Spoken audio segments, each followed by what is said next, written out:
Allahu Akbar, Allahu Akbar. La ilaha illallah. Allahu Akbar, Allahu Akbar. La ilaha illallah. Allahu Akbar, Allahu Akbar. La ilaha illallah. Alhamdulillahi Rabbil Alameen.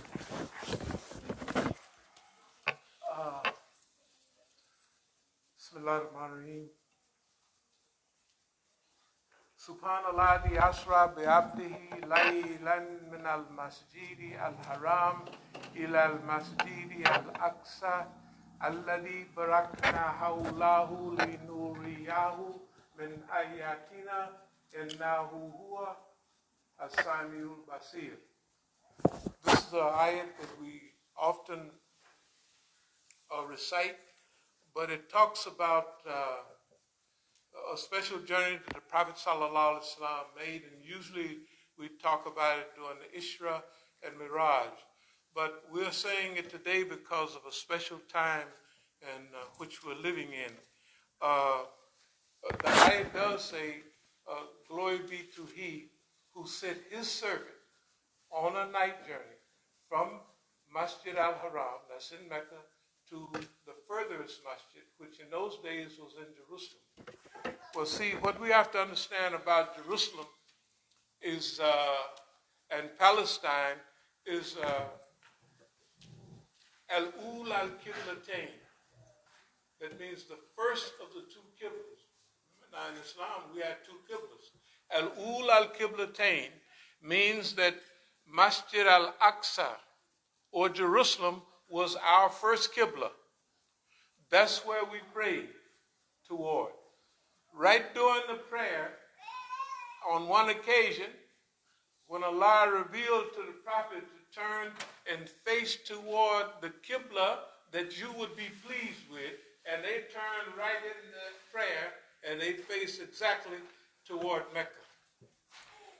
Al-Ul al-Qiblatain also means that, like you and I, most of us are African Americans and what have you, but we're from every race and color. But see, Masjid al-Aqsa has a special meaning for us, right? This is where the Prophet Muhammad ﷺ was sent on a night journey. It's a 30-day journey. Now you can imagine the people was really mystified when he's telling them, I just went on a journey, man, to Jerusalem, then I went up to heaven, I got 5 prayers, so they was looking at him funny. And then they knew that Abu Bakr Siddiq, radiallahu anhu, they knew that he had been to Jerusalem many times, and they asked him, the Prophet, to describe Jerusalem. He described it perfectly. And then they looked at Abu Bakr. He says, I confirm it. He said he went on, I confirm it. That's when we start calling him As-Sabiqun. That means the one that confirms the truth, that confirms the reality. Not just say the truth, but he confirmed it. Prophet ﷺ said it, I confirm it. And the information he gave about Jerusalem is correct. I've been there. I've seen it with my own eyes. So that's when they called him his favorite name, Abu Bakr as-Siddiq, the confirmer of truth, right? And so that whole story, which is not a story since it comes from the Quran, it gives you and I, although we might live in the southeast of Maryland or what have you, Jerusalem has a special place for us. Not only does mostly Muslims live there in that part, now a few Jews running around, they won't be there long. I want to skip something. You know, for 89 years, the Christians controlled Jerusalem. You remember the Knights and the Round Table and all that stuff. And then Salahuddin Ayyub, who was a sultan in Egypt, but technically he was a Kurd. Came with his army, and after 89 years, right, of domination, they liberated Jerusalem. And now During World War I, when General Allenby, when the British had now taken over from the Ottomans, and General Allenby came back and he kicked the grave of Salahuddin Ayyub. And he said, Salahuddin, we're back. After 800 years, I want you to imagine how venomous, not say Europeans are, but these people have been gone 800 years, and the first thing they do is go kick the grave site of the man that kicked them out. After 800 years, so they remember things, right? We're saying this so that you will remember and you will know, you heard it right here. The Zionists will be gone soon from Jerusalem. Yes, they will. And the Americans that support them, who are technically controlled by the Zionists. I mean, we say this, the other Muslims don't say it because they're afraid of Zionists. We're not afraid of Zionists. We're going to whoop their behind right here in America. Yeah, we're going to do that. That's the way you think. You might as well. You're going to get in a fight and you're going to say, I lost this fight, man. I'm going to lose. What you going to do? You're going to lose. Isn't that right? We don't say that. We say we're going to jump on this Zionist and whoop his behind. And we're going to use the warfare that we like, psychological guerrilla warfare, right? That's what we've been using. But we're going to use even a new elevated psycho-spiritual warfare. Mind and spirit. So you fight your enemy with something he don't have. Now I know this sounds mystic stuff, but they don't have no spirituality, isn't it right? And right now, the system is weak-minded. You ever see the old, last time it was the old dumb guy, what's his name, the old red-headed fella, the president, Trump. Now, he's the biggest fool since Leatherhead. That man is crazy, right? But this guy they got now is so dumb, right? He go to sleep, he sit up there talking about bread and biscuits, and he falls, right?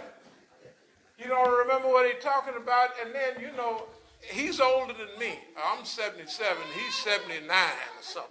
And I know when you get a certain age, you start getting sleepy and stuff like that. This boy is sleepier than me. Well, he got me by a year or so. I mean, you know, like you be in a meeting, we had a meeting of the Brotherhood, I mean, I do it myself, so I know what it do to you. I'm just saying, we're in a new time. This masjid is not them other masjid. If you want a bunch of cowards, we just left thousands of Muslims there. They don't mention Palestine. They don't mention nothing. We're not with them. We'll be here by ourselves, right? Because we're going to whoop the Zionists. He ain't going to whoop us, because guess what? We got Allah on our side. I don't want it to sound spooky or nothing, but I'm telling you, this is a new day, dear believers. You can see in the news, you can see everywhere. But anyway, Masjid Al-Aqsa, Jerusalem, you know, the biggest war is going on. The richest Arab country in the world, Saudi Arabia, is slaughtering the poorest Arab country in the world. Isn't that right? Yemen. And guess what? I go to other masjid, I don't hear nothing about it. Nothing. And I guess today, although the Zionists are murdering our people all over the world, right? You don't hear nothing about it. It's like we got to get our job and we got to get our money, right? And we got to keep them people, which is us, of course. Oh, here come those troublemakers. We ain't making no trouble. The Zionists is making all the trouble for you, right? Tell the truth. We ain't making no trouble for nobody, and we ain't going to change our story, but we're going to get back. Subhanallah, the Asra ba'abdihi, laylan min al-masjidi al-haram ila al-masjidi al-aqsa. That he took his servant, who blessed is he who sent his servant, abdihi, laylan in a night journey, from one special place to another. Right? He received the information about Salat. He saw the other prophets. It was a great discourse. And so when we look at Jerusalem, we don't look at it as a national, they are brothers, they Arabs, we black, we down, It's the whole issue of Islam. They're our Muslim brother. It's different than a racial brother and a Muslim brother. We got people all over the continent the same race, but they don't consider we ain't the same. You guys are from over there. So, but then if you're the same religion, you can go almost anywhere in the world. You can go to Malaysia and somebody will say, that's what our American brothers said. Tafadhal, lead the salat.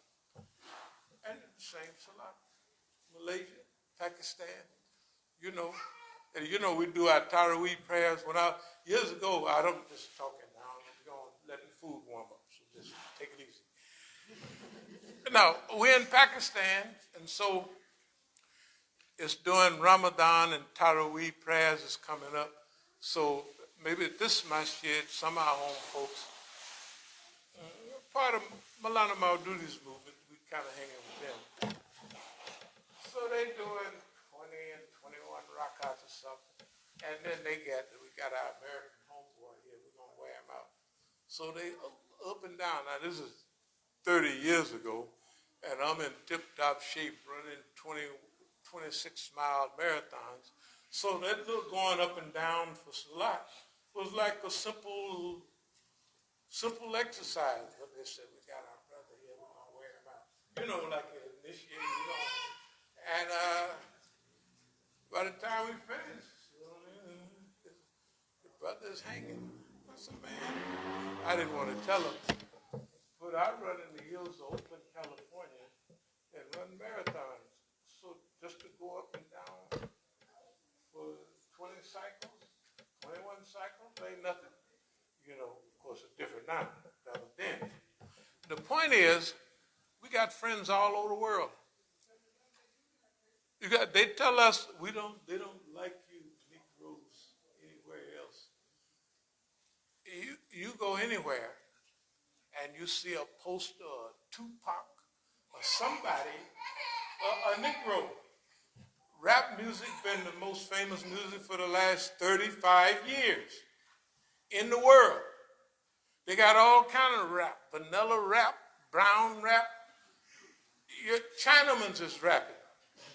Hey, you listen to them, everybody, because people, believe it or not, they like Negroes.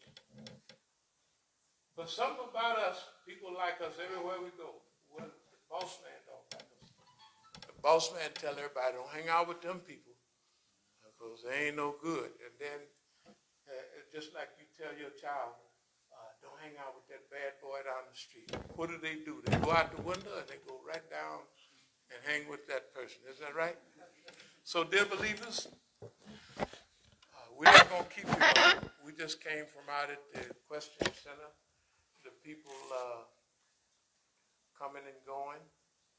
And brothers that went around to various Masjid. And I just want to say this. We as a community are going into a new phase right now. And this phase is to challenge the system in which we're living in.